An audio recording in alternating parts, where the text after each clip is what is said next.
if there's somebody listening right now that feels like they've completely lost their identity, what is one thing that you want them to know?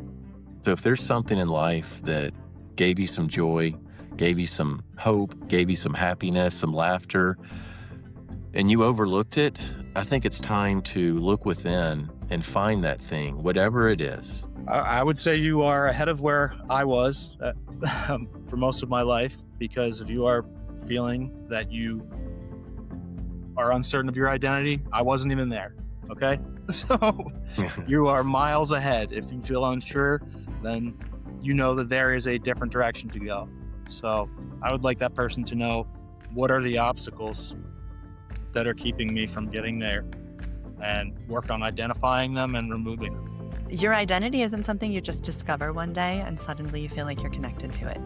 Your identity is something that forms thousands of teeny tiny steps in the right direction. So if you don't know who you are, if you feel like you don't know your identity, the way to find that is to take one tiny step at a time towards something that feels right. And eventually that will become more clear to you. There is a voice inside of you that you keep silent because you tell it it's ridiculous. That is you speaking to you. It's time to start listening to it. Welcome to No Alcohol Needed, the podcast. You're hanging out at the intersection of emotional wellness, personal growth, and living an alcohol-free life. Here we share everything we've learned and continue to learn about how to be happy, no alcohol needed. Hey, everybody. Welcome to No Alcohol Needed, the podcast.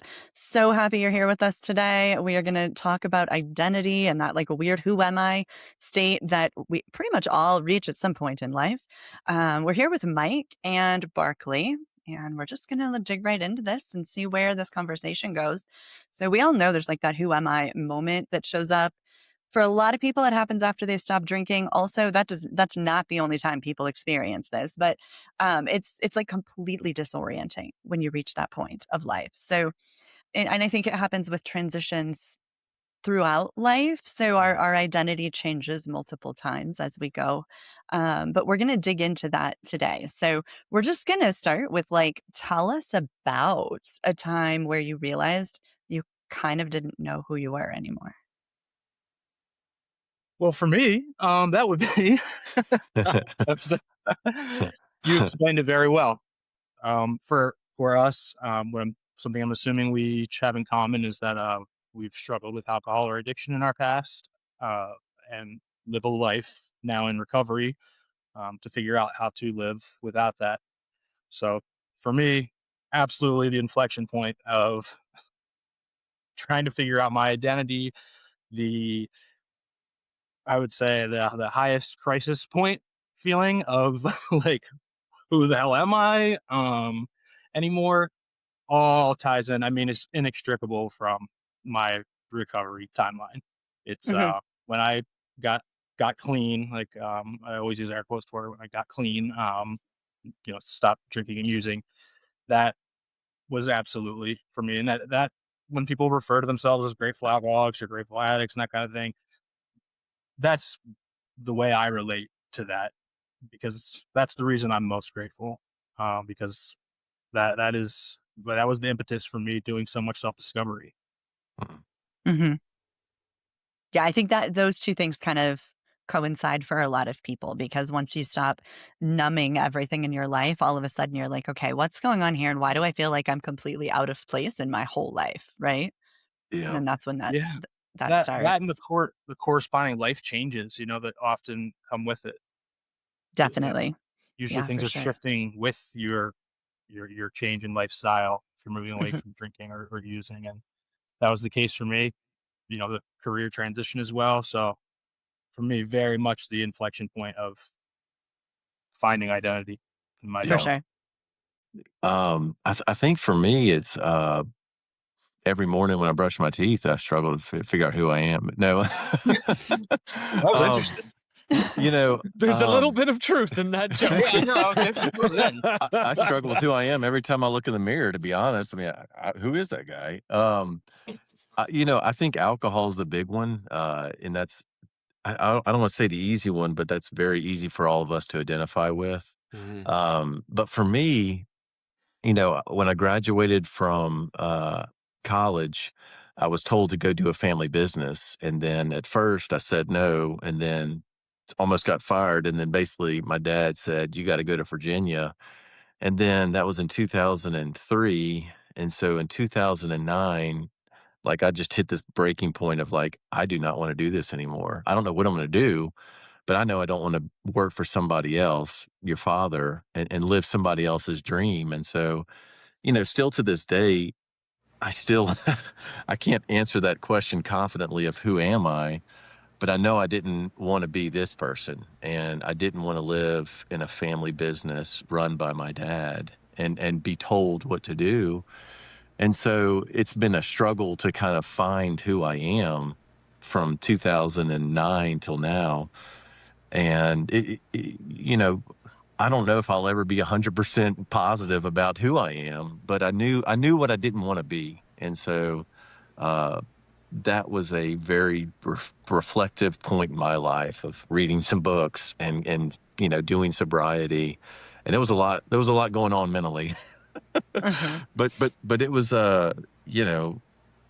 I'm grateful for all that. I'm grateful for the opportunity to lead me of where I am today, and then given provided this life for me with that that most people don't have the luxury of a family business, and that financial freedom is a grateful thing, but it comes with cost, and any great thing comes with cost, and it's like I know this is not me.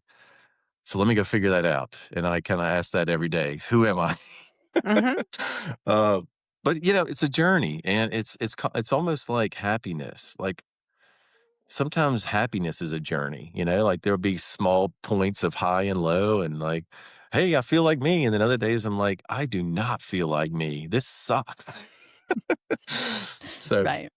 anyway, that was my initial thought there. You Figuring said out. something Oh important yeah, there go that I ahead. think is worth kind of repeating or reiterating.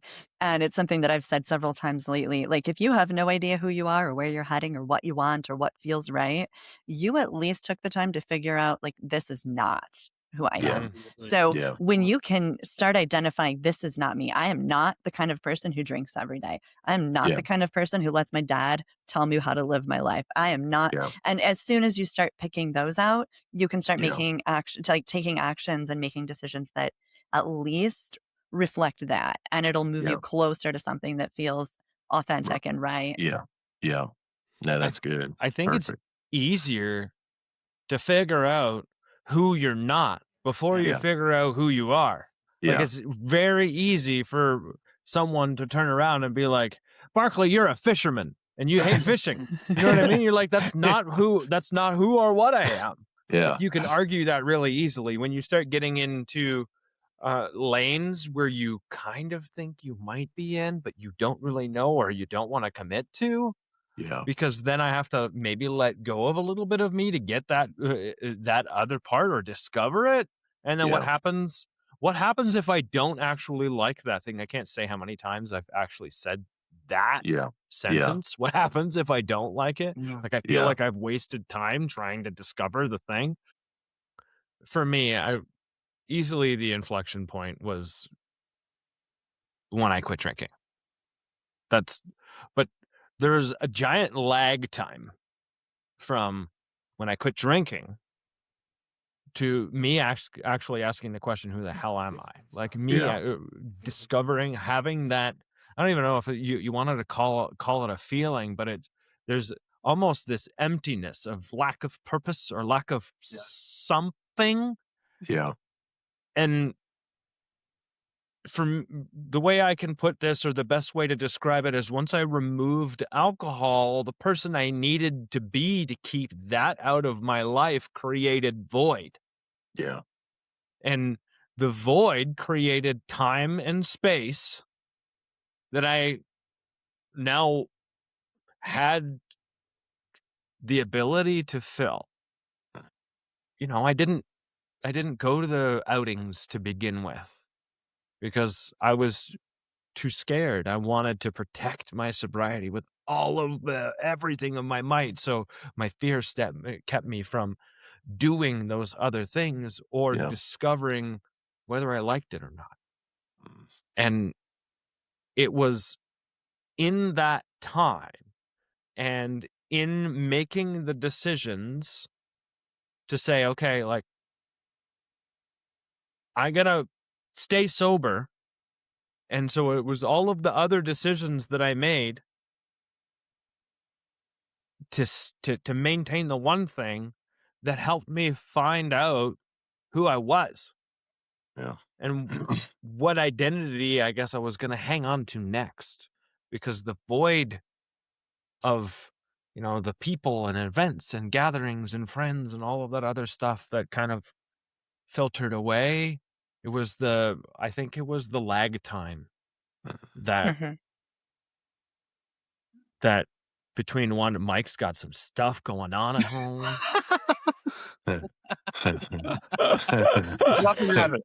Skipped over a painting. But yeah, I think that that's for me. Like, it's not a question you ask yourself right away. I don't think when you quit drinking, Yeah. it's the part where you say, I can't do this thing anymore, and so I have to do something different, and that's what creates this new new things I need to try, I guess identity that maybe I need to protect, and that's where it started. Yeah. Mm-hmm. And I think that time frame is different for everyone, because when I stopped drinking, I hit the like, what now? Like, who am I phase Yeah. within the first month. Was like, all right, I got to figure some stuff out. This isn't working for me. And I think Yeah. other people, it takes years. I know people who are 15 years into their journey of sobriety, and they're like, oh my God, I don't think I even know who I am. And I Yeah. think that's okay. We have to operate on our own timeline. What I've found, like, reflect, I'm in one of these like, who the hell am I stages again in my life right now. So my youngest just moved out. I'm an empty nester. And that's a totally new version of an identity for me. So it's like I'm doing it again, right? And I've done it. I think throughout our lives, there's so many different times that we get a new identity, or we realize we need to create a new identity, like when we graduate Yeah. high school or college, or Yeah. when we have a kid, or when we get married. Like, these are all these major life transitions that require us to reflect on who we are, how we want to be, how we want to show up, what changes do we need to make. And I think that quitting alcohol is one of those instances, but it continues to happen throughout life. And I don't think it's going to Yeah. stop. Right. Yeah. So, yeah, I think that it's important just to recognize it's okay to show up at a space in your life where you're like, wait, I don't think this is working for me anymore. This version of me isn't who I want to be anymore. It's time to figure something else out. And that's good. That's growth. That's what we're after. Yeah. I think a theme in some of the times that you mentioned, like in life transitions, it really ties heavily to roles, right? Whether Yes. you are now married, now I'm a husband or a wife, now I'm a father or a mother, now whatever. So I think those life transition points really hone in on, okay, how do I how do I identify identity? How do I know seriously, what defines identity to me? And is it a role? Is it a job? Is it a certain way of life? Is it is it value driven? Which, we'll probably talk about later, but that's more where I've landed. So, and I also relate to you, what you said, Julie, in terms of it being very quickly. Hmm. For me, it was the same. Um, I don't know if this is for the same reason, but I know that something we have in common to some extent from our like formative years, childhood, is having a bit of like an ascribed identity and kind of assuming it. And for me, I'll just, speaking for myself, I think that led to very little, especially because that was done with positive reinforcement. There was very little scrutiny of that for myself. So getting clean, again, coinciding with the career changing and everything, that was the point. Just magnifying glass on, like, okay, you're 32 or whatever it was at the time, like now you're gonna figure out who you are. Hmm. And that's Well, and not your I know Steve and Barclay both well enough to say, like, I think all four of us here have kind of had our identity ascribed. Like, we were told who we were and what our life was going to look like, what we were good at, what our gifts were, how it was going to go. Like, we all grew up with that. And Yeah.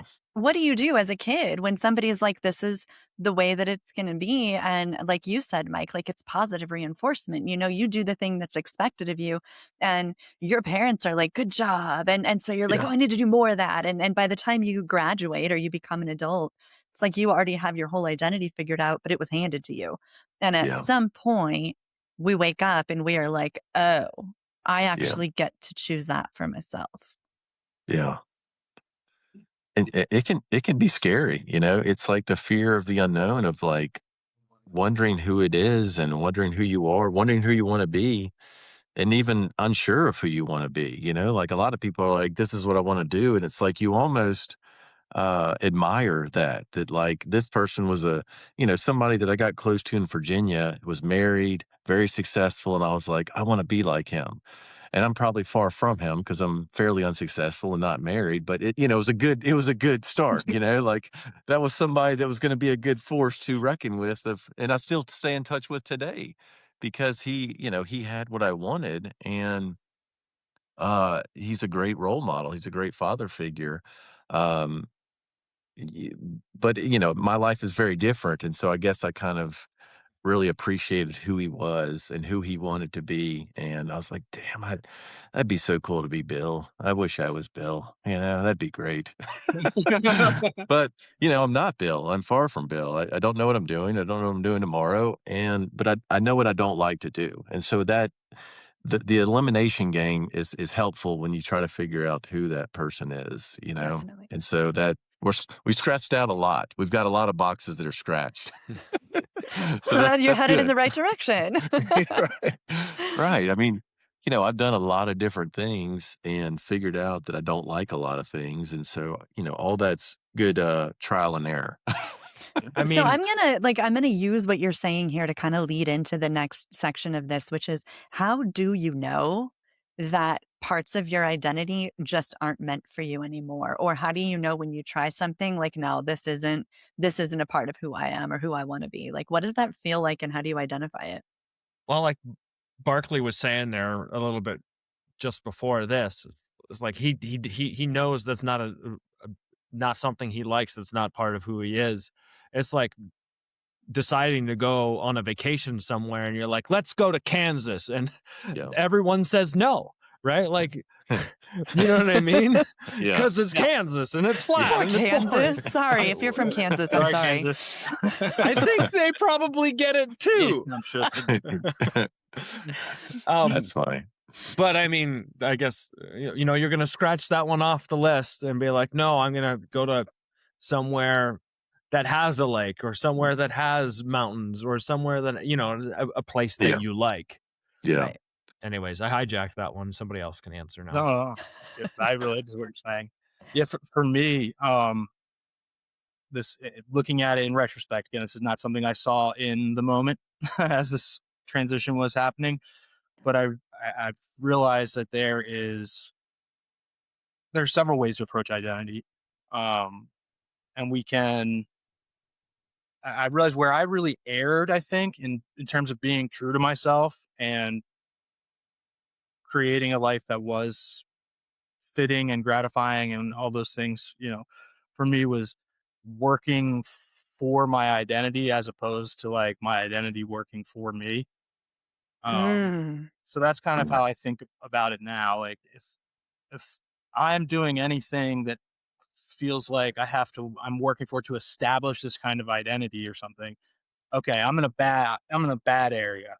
And fortunately I've learned a lot over the last decade and don't find myself in that position a ton now.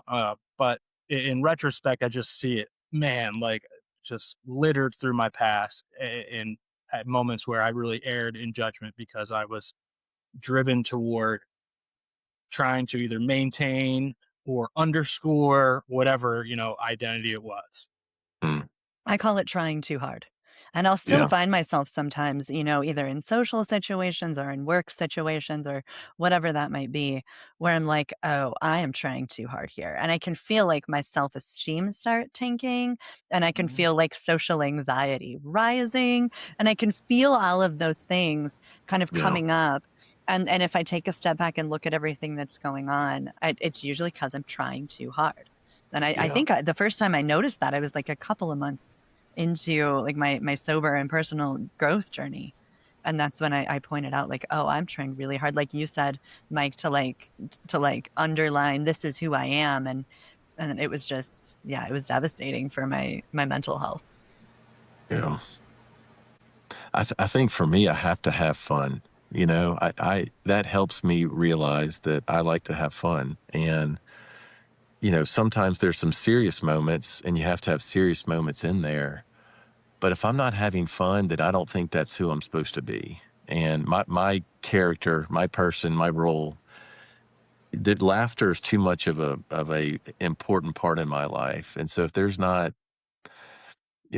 guaranteed laughter, then I'm probably not supposed to be there, And so that's, uh, and that's my number one litmus test. I feel like out of all the things that I left or got fired, I was not having fun.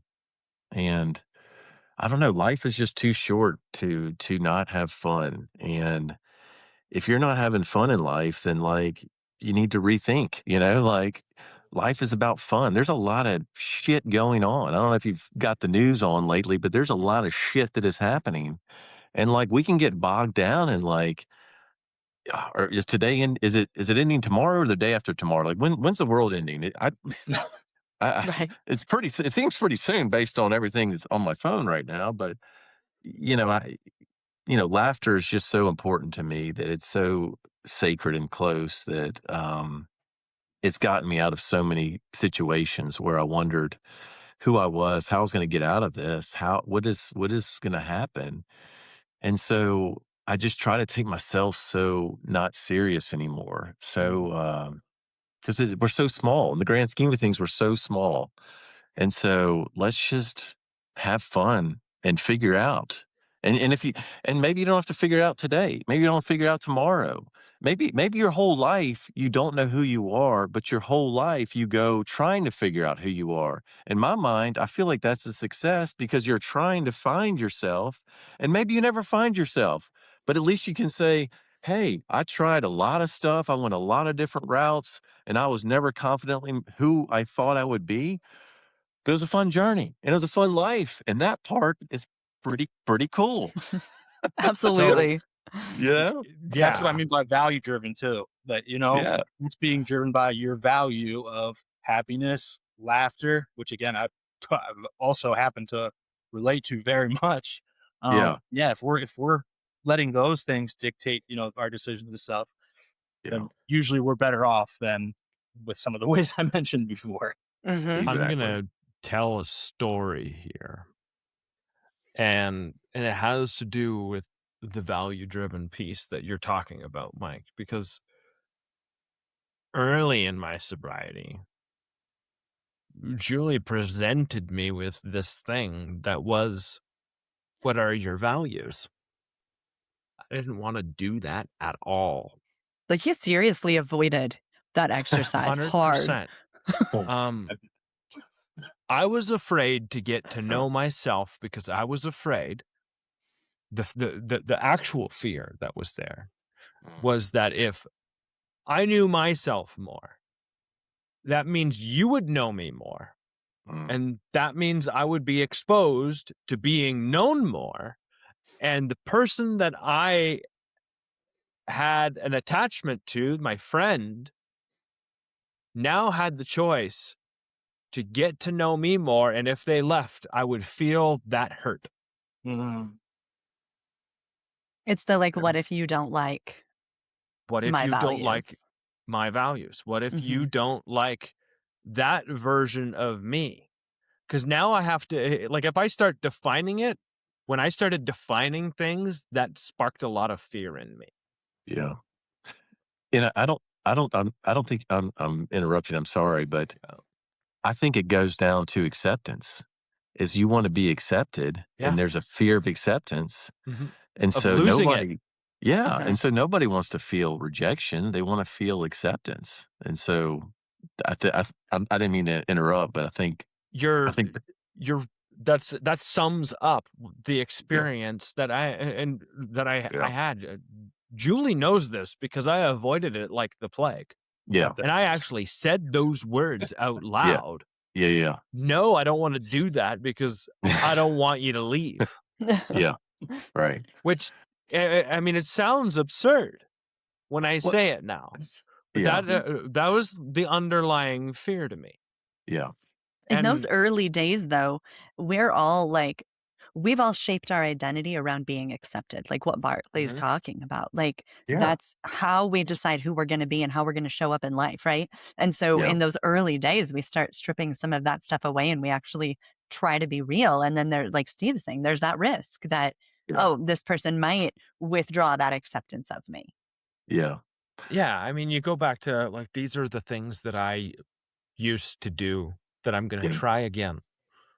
You know what I mean? I went to the odd concert. I went fishing often. I uh, went and hung out with buddies. And, a lot of those things I changed and that didn't happen anymore.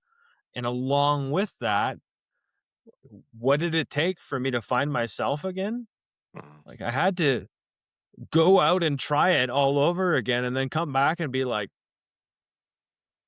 how did that work out? yeah, Did this actually match without having the word values, Mike? How did that feel? How did the interaction feel? Was that a place for me? Was yeah, that not a place for me? Not that I went to a place and I had to feel 100% comfortable. Clearly, I was going there to discover something. yeah, Avoiding discomfort isn't finding yourself either, exactly. right? Right. Going Yes. into discomfort was finding myself. Like Yeah, Barclay said, it wasn't. There was discomfort that was where I was like, that person's clearly not for me anymore. This event is clearly not a thing that I want to handle. Like, say a wedding. You know what Mhm. I Yeah. mean? Oh, yes. This event isn't a thing. Like, I danced at weddings all of the time when I was 3, 4, 8, 12 sheets to the wind. But when it came to a wedding where I was sober, I was like, everyone's watching me. This is not fun. I know. But anyways, I don't like this. it was literally getting out, trying, reflecting on it, going, is this something I want to give myself a new experience with or not? Yeah, And then determining whether that is something I knew was good for me, so I needed to keep trying again, or something that wasn't going to continue to fill my cup. And that took self-reflection and honesty yeah, on a part of me for me. yeah. Mhm. Maturity, emotional maturity Right. to Definitely. understand that growth happens outside of our comfort zone. Mm-hmm. And that 100%. is so hard, and I hate all of it, but it's like so necessary that hey, who wants to be uncomfortable? I do. I want to be uncomfortable. I want to be I want to have sweat rings under my armpits. I want to have sweat on my head, and I want to be jittering like a 6-year-old. Sign me up. Like, yeah, that sounds great. I love feeling Like, vulnerable. that's where the good stuff comes from, though. That's what Steve's talking about. 100%. Yeah. It's vulnerability, right? It is Yeah, taking risks. yeah, And yeah, that is how we figure out who we are and what is right for us. We take risks, we put yeah, ourselves in vulnerable situations. It might go really badly. And we have yeah, to like be excited about it going badly and be like, sweet, I just learned something about myself. yeah. Well, and you hear some reaffirming. I don't know the best way to say it, but you'll say something stupid and somebody's like, hey, at least you did it. At least you tried. Like, at Yeah. least you shot the shot. At least you lost $500 million when some people wouldn't even, gander 10 cents. And so there's something to be said for these opportunities to find yourself. And ultimately, if you strike out, it's kind of like the man in the arena. I don't know if that's the thing, but, Mm-hmm. Theodore Roosevelt, Yeah. where it's like, Mhm. you are you have given everything you've got, and you've got blood, sweat, tears on the, the Colosseum dust, and at least you persevered to strike out. Like, at least you gave it all. You didn't leave anything left on the table. You batted 0%, but you batted a lot. Like, that's good. I don't know. Yeah, I mean, I think you there's can something to still that. strike out. Sorry, go And ahead, Steve. yeah, you can still strike out, and it can still be a thing that you love to do. Like, you could pick Yeah. up a guitar and strike out a shit ton Yeah. and still be a thing that you love to do. Like, it's Yeah. entirely possible that you're horrible at baseball, but you find it completely enjoying. That is me Well, with piano. I play piano so poorly, Interesting. and I love it so much. well, I think you're hitting on something that's, percolating me of your identity is defined by you. And success is defined by you, which means your life is defined by yourself, not somebody else. So, like, let's say you're a street cleaner and you love it and you're like, man, I can't wait to clean the street tomorrow. This is going to be the best freaking day of my life. I'm going to get trash up. It's going to be amazing. And somebody might be like, that's how he's going to live his life. Well, like, but you should see the smile on his face. You should see how many people he thinks he has impacted along the way with stories and thoughts and, funny chatter. And, like, that in itself could be a great way to identify as a person and as in your life. And so a lot of it, beauty is in the eye of the beholder. I think that has a lot to do with these questions and who we are. It's really how we want to define ourselves. And a lot of times we let the society or world define who we are when we're like, no, I want to go on a 61st floor and drink non-alcoholic beer and look at a lot of lights and see planes coming and going. That's the epitome of success, bro. And somebody might be like, get that guy, get him in the, somewhere, but he doesn't need to be here, like, what, like, so you define that. That's your job. And then if you like it, then run with it, That's the scariest part because it requires responsibility. That's right. For sure. For sure. That's right. Mike, you were going to say something? Oh, that was like 15 seconds. You think I still remember that? No, I know. That's why I have a pad of paper. Because I'm like, oh no, Barclay's talking more. Barclay's talking more. I'm going to lose this idea. Yeah, I honestly don't remember, but I am relating. What I'm thinking about currently is just like how Julie was speaking earlier to ascribed identity and that coming from acceptance. And when we're young, obviously, we are trying to be accepted, right? That's that's how That's survival. That's exactly. That's the term I'm looking for. That is just basic survival within a family system, within a a culture, whatever. It's survival. And when you make the pivot from your identity being dictated by that to your identity being like, okay, I want to be somebody who goes into vulnerability with intentionality. I want to be someone who intentionally puts myself in situations that are vulnerable. Okay, that is the kind of way that I want to, define identity. Like Barclay was saying, looking at the guy who's a street cleaner and or street sweeper, and I don't want to care about that. I want my identity to. I want a big part of my identity to be the fact that I can look at things independently, make decisions for myself, know what I find gratification from, and feel secure in those things, and that they don't feel vulnerable. That they feel secure, safe for me. Right.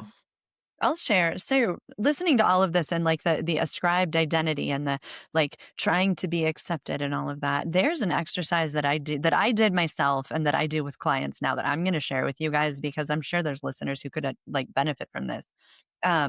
What I did was I wrote out, like I listed every role that I play in my life. So for me, it was mother, daughter, wife. I was, a community volunteer. I wrote out the list of the roles that I play in my life.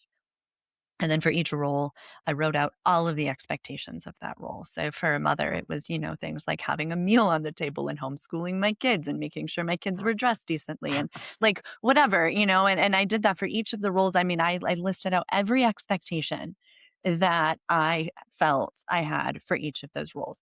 And then you can go through and look at that and you can start crossing off the ones that came from somebody else. Like, oh, I have this expectation that my children's hair has to be combed perfectly every day because that's what my mom did for me and expected for me. And so I thought I had to do that. So I could cross that off. Once you start crossing off these expectations of who you need to be as a daughter or a son or a husband or a wife or whatever those roles are, you can get rid of some of those expectations because they were never yours. You have a list of what you expect of yourself. Yeah. That's where authenticity starts coming in. That's where that real, like authentic identity starts showing up, is when you look at those expectations you have of yourself and get rid of everybody else's, because they're never going to make you happy anyway if they're not important to you. Yeah. I think that's great. And that's such a great way to be able to see yourself as an individual and parse out all of these things that enmesh themselves into our identity. So yeah, I love that. I love that exercise. It's definitely visual for sure. I remember seeing something somewhere saying a lot of people like to ask what you do to what kind of level of respect they give you, Oh, yeah. and it's, what do you do? And it's like, not a whole lot. It's like, oh, this guy's a jackass, like, and a lot of times I don't know how to answer that because I really don't have a good answer. It's like, well, what do you do? It's like, I don't know how much time you got, or, what do you do? It's like, I like as much as little as I possibly can is what I do, like, I mean, I never know how to answer that question. The But fun way to turn that one around is say, that's a cool question, but here's, I got one for you that might be a little bit tougher for you to answer. Who are you? Right? Because what do you do is just a dick measuring contest. Yeah. Right? And yeah. who you are is now not. Yeah. It is vulnerable. Like I can tell you I'm an accounting intern, and if you're an executive, I'm going to feel probably lesser than because you have a more prestigious title than I do. Yeah. When we talk about who we are, titles disappear. Exactly. Yeah. And so like that is a question when I try, I'm not very good at it yet, but I try and incorporate that question instead of what do you do? Because I really want to get to know who the person is. It's just a normal question to say, like, what do you do? Because I don't have anything else, and there's no vulnerability in me talking about what I do. But if I ask you who you are and what do you like and what are you passionate about, then I get a whole different version of that person. Yeah. Well, that's how you can identify who your people are in any situation. If you walk up and you're like, who are you and what are you passionate about? Like most people would like to stay on the surface, please. And so the people who just walk away, those aren't going to be your people. Because I think that's really common for all of us. We would say like, we're looking for the people who like want to get underneath the surface and let's dig into the real stuff. Right. And so if you ask that question, like you're filtering out your people versus not your people really fast. Yeah, exactly. I've done that. I've done that when I've gone on like the last trip I did with the accounting club. I came with like 4 questions prepared for one. So when I was going to meet these accounting seniors and accounting professionals and all of that, I was going to learn about them. I wasn't going to learn. I had questions about the job. That's fine, but nobody feels more important than when you ask who they are and what they're passionate about. Yeah. That's how you make an impression. That's how you get to know someone. That's where you get to know like the who instead of the what. And that to me is that's the gold. So there's your fun twist to whenever someone asks you about what their size is, you can ask them what do they wear over top of it instead. That's so cultural though too, don't you think? I think it's set up that people ask that question that way for a reason, because that's an easy way to put somebody in a box. And it's hierarchical. Exactly. I assign there's their worth or their value, or how this is the shape in which I'm Yeah. comfortable viewing people is what they do. Okay, It's cool. I can move you into this box. It's Or definitely like a octagon, sidebar whatever. conversation for this, but really, if you look at it, what do we ask that for? Because the It's thought that not just went, just it's not just them. It's us trying to figure out where we fit in there. It's yeah, us trying to place ourselves, isn't it? Yeah. Sorry, I didn't Yeah. mean to interrupt Also, you. Go ahead. no, I get it. Also, it's if I don't know what they do, I don't know how they can benefit me. Yeah, Oh. it's true. They don't know how you can benefit them, Hmm. and it's a really easy way to figure out who can benefit who. Mhm. You don't have a skill that I need, so you know what I mean? Like, I don't need to engage with you anymore because you have it's a value proposition. Think Yeah. about it, Yeah. Yeah. There's probably a lot of reasons we right? do that. Probably If none I'm of them are healthy.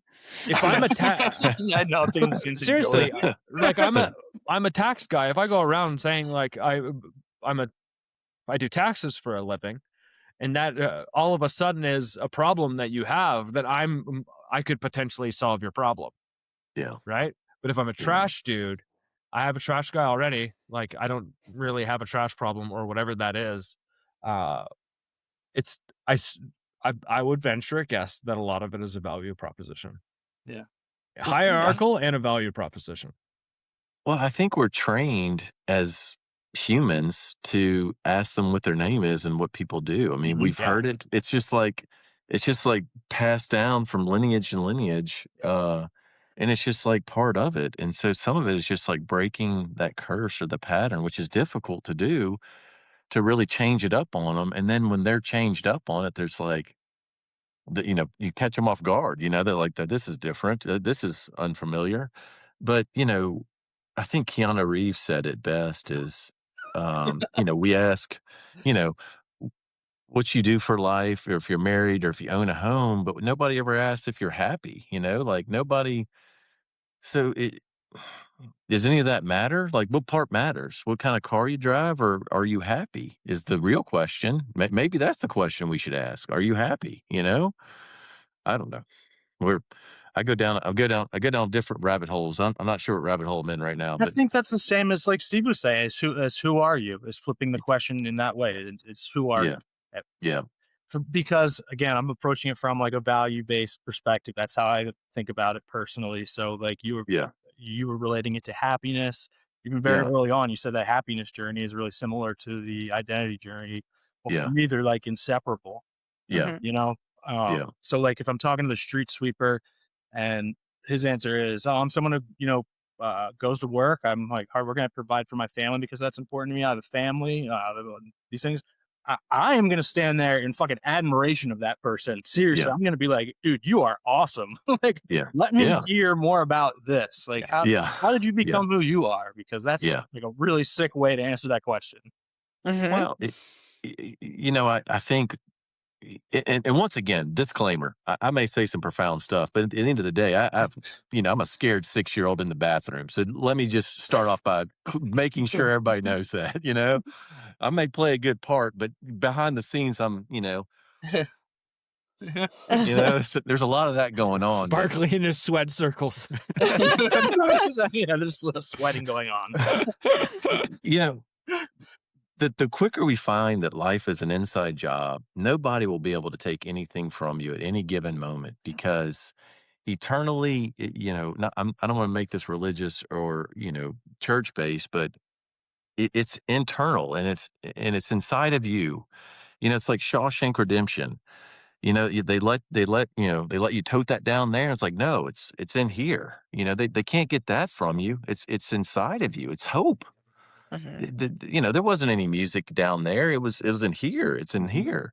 And so once you kind of figure out that it's in here and here, you kind of you're kind of a big deal, that you're kind of, indefensible almost, that they can't get to you, because you have identified how to be apart from the world and be separate and be, in many ways, an empowered loner, and That's what's always made me feel empowering is this non-drinking thing that I've jumped on board that I guess I'm not going to change now. I've come this far, but it's a very empowering thing to be like, I want some non-alcoholic beer. We don't have that here. It's like, that's unfortunate because I'm not going to buy anything then, So it's like, I don't know. It's it's an interesting life, and having these questions and thoughts and conversation really is interesting. It is. It makes you think about life, and that's important. Mm-hmm. Absolutely. So, yeah, there's a confidence that comes out of starting to figure out who you are, I think. Just that belief in yourself. So many of us don't have that belief. One of the things that's come to mind as everybody's been talking here is, and part of, I think, maybe why we ask those surface level questions like, what do you do? Right? For me, if I was asking people about what they did, or if I was asking those surface level questions, a big part of that was so that I can figure out, who do I need to be in this situation in order to be accepted and respected? Like, that's how I would address people and get to know them, was like, what's important to you so I can be that and you'll like me and approve of me. And that's yeah, how I went through life. So my identity was different in any given situation based on who I yeah, thought I needed to be. yeah, And there's so many different ways we use those questions, but I think that's probably something a lot. Mike's sitting here nodding his head. Like, I think a lot of us yeah, do that also, that chameleon thing, right? Like, yeah. so many of us are good at the chameleon act. Well, and I like to ask it so I can connect with somebody. Yeah. Like I- my daughter used to go to school with a pretty big UFC fighter's daughter. And I have nothing in common with him. And the people that are in that world are like, oh my God, you're so close to him. And you've seen, it's like, yeah, but I don't know what to say. It's like, how did you beat up that guy? Did he hit you? I mean, like, how did that feel? How'd that make you feel getting smacked across the face? But if somebody's, Lauren Daigle, her niece goes to her old school, and I just thought music. I mean, I love music, and so that, if Lauren Daigle would have walked in, I would have had a lot more in common than, Dustin Poirier, because I'm just like, it's just so cool. I love this, and Yeah. and a lot of times you ask those. Well, for me, I ask those questions to just figure out how I could connect with this person. Like. Yeah. I'm a doctor. It's like, oh, my dad's a doctor. He's an OBGYN. I've heard all the jokes. They're all very funny. They're all inappropriate, but I love them all. I've heard them all. Like, I don't know. You're able to connect with them instantly if they answer it. So I don't look at it as like how will I respect it. I look at it as, how can I connect with this person? What do you do? Where do you live? And a lot of times I think people get caught up in, what do you do? Where do you live? And I'm like, what do you do? Where do Yeah. it's like body language of like, Yeah. I'm curious so I can figure out how we can, swap numbers at the end of the night, or meet a new bud. It's like looking for commonality. Yeah. Sure. Yeah. Which 100%. is, like, that's a totally respectable way to use that small talk stuff. And I think a lot of us do that too. I know I heard somewhere, like, small talk is there to establish trust and familiarity and commonality before we decide if it's even worth going below the surface to talk about the real stuff. So there's definitely value in it. So I'm going to steer this conversation a little bit towards, like, now that we're in a place where we feel like we're living more in alignment with our authentic selves, our real selves. We're living an identity that feels true and right to us. What does that actually feel like and look like in your life? Hmm. How is it different from how you used to feel? I think I'm more surprised that I've gone to more places by myself when I never thought I could go by myself. And being sober at a concert, I'm like, there's no way. Like, how are you gonna, like, what does that even look like? Like, by yourself with water, like, that's just, I used to make fun of that guy. I'm like, look at this freaking loser, water. Okay. See who you're going home with tonight. No one, like, so, How many times did you go home with no one? Because you had more than just water. all the time, All the actually. time. Yeah. honest, I like it, Barclay. Either way you look at it, I'm going home by myself at this point. So it's not a good look, but Um, I think it's given me a certain sense of joy to like, say that you really like yourself and that you're able to go by yourself to places has been sort of a surprising kind of comfortable level where you never thought you could just like go to Vegas or, just go to Sin City and be sober and be like, man, this is not that bad, like this, I like me. I love the planes, trains, and automobiles, John Candy line of, I like me, and I think that has really been a surprising development in this sober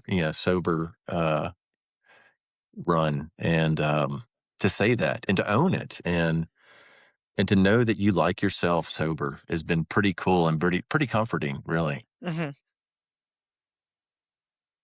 I'd say pretty overwhelming for me. At least, early on in the process, just letting go of my identity, as we've talked about before, the job stuff like we're talking about now was such an ingrained part of my identity. And there was a value system that went along with that. Like you work 20 hours, because that's what football coaches do and all that stuff. And Uh, that makes, there's a virtue in that, letting go of all these layers that I was not even really aware of, that I was living by beforehand. It was mm, just frankly overwhelming. So I went through a period of a lot of discomfort, honestly, a lot of in whom I was and how I defined myself, because I really had no idea how, because I felt I had such a strong like false identity, or such a strong Yeah.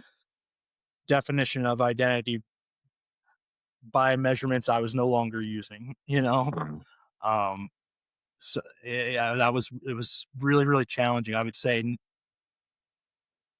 what followed that is almost like, if you're someone who's ever had panic or they come out of a panic attack, it's almost like that. It's like this Hmm. this profound relief of like,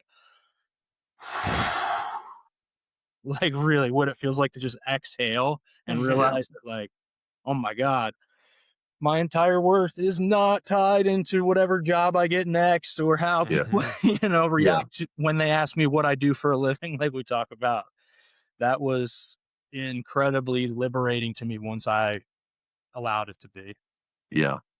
Well, I can't really relate to it, but I can identify with that. Like look at like Drew Brees. You played in the NFL, all you knew about was football, and then you retire and you're like, okay, who am I?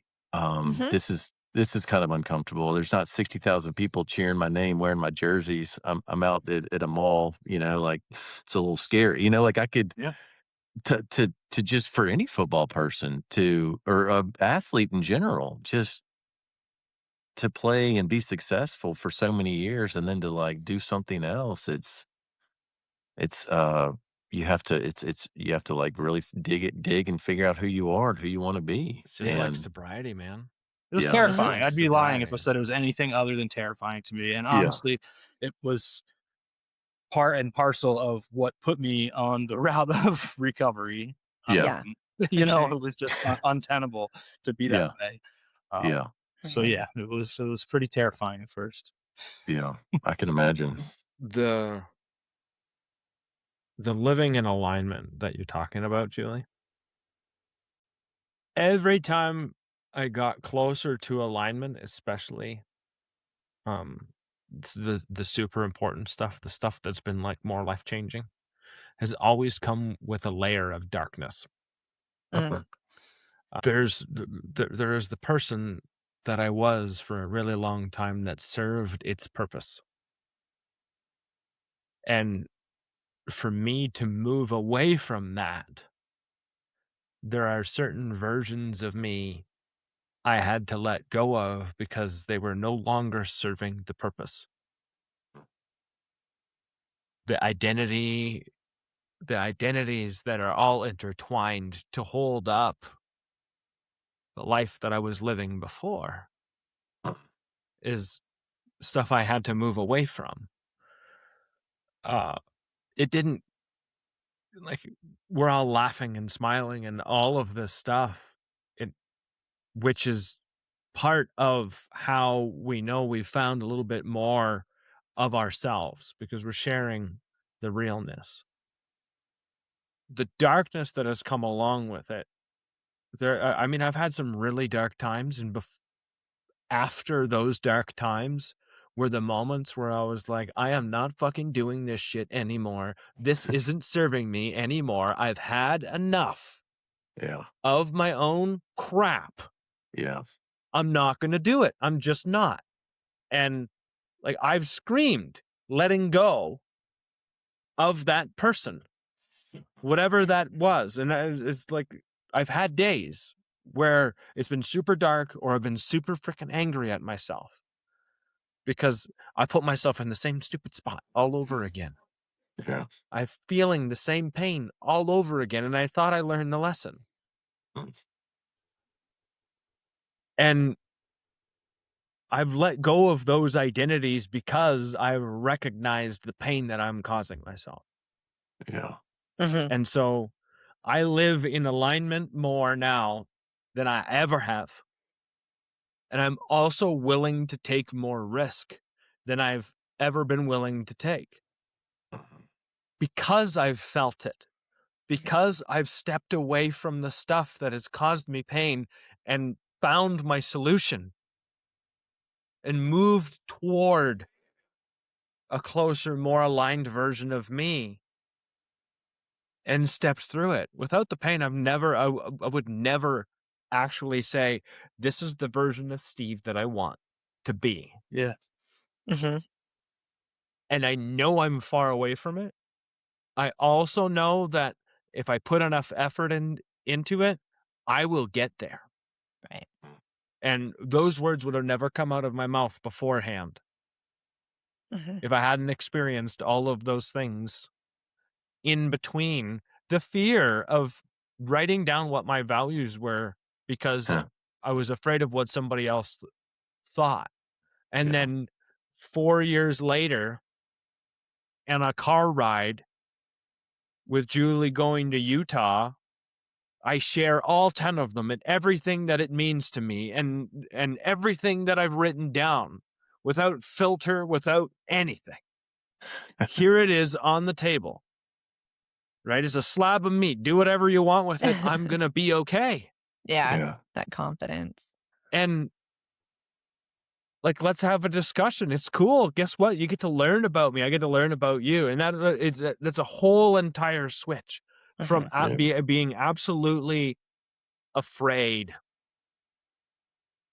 of the version of me that I would write down, which is the mirror, than the one where I can sit down and just write it cleanly and plainly out and be like, yeah, cool. If this is what you want to see, Mike, you've got it. I've shared some vulnerable stuff with you too. And it's just like, hey, here's the thoughts that are going through my mind. And, and it's literally way better.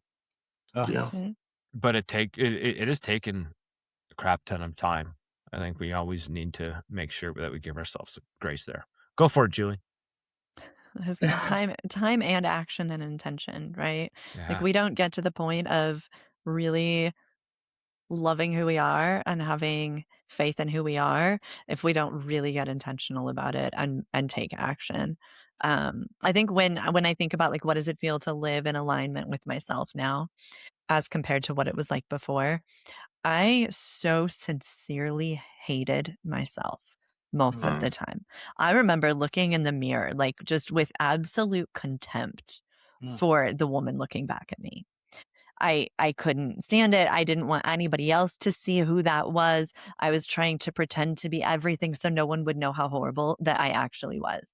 That was my whole existence, was just to hide that version of myself, and whatever identity that had to be, that was fine. And I had so much shame. I couldn't forgive myself for anything. I felt like such a failure all the time. That was how I lived, and tried to cover it up because, God, it looked good on the outside. Like, my Facebook would have you believe that my life was perfect and I was so happy, right? Um, And to go from that version of me to this version of me that I really kind of like I enjoy my own company. I like the things I do. I have so many flaws that I think it's kind of cool that that just makes me who I am. And there to be that person now where I feel comfortable in my own skin is pure joy. And I have so much gratitude for the fact that I could do that, because that old version of me would never in a million years believe that I could love who I am. Never. Yeah. Could not even it could not even comprehend what that feels like. Yeah. So, and it's I'm not perfect, and there are times that I show up and I'm absolutely still playing some role, because none of us are perfect and get this right every time. Yeah. But I'm such a completely different person from that version of me back then when it comes to my identity. Yeah. That journey, like the way we all just described it, it's basically the antithesis of identity defined through acceptance. Yeah. That's like, Yeah. so when Steve mentioned about like the layers of darkness, I was like, I'm curious where he's going with this, because I didn't really know what you meant. And then obviously you made a very, very good point. And it just that resonated with me emotionally. I'm sure that was probably clear if you're watching, but I felt that from both you guys very much so, because it is a very, very painful process. And I think, I described it as terrifying, and I've literally sat alone in the tub, because if I ever need some self-soothing, one of the places that I go to is I pour I put some hot water in the tub, and I go and lay in the tub, because it is the little piece of home for me. Because my body gets cold. I get cold and I want to feel warmed back up again, and that's where I go. Do you use candles or no candles? Candles sometimes. I'll use Epsom salts, like you name it, man. There is no shame in having a good freaking girly bath. I don't care what you call it, man. Okay, the most important question: music or no music? Generally, no music. I love living in my own head. Okay.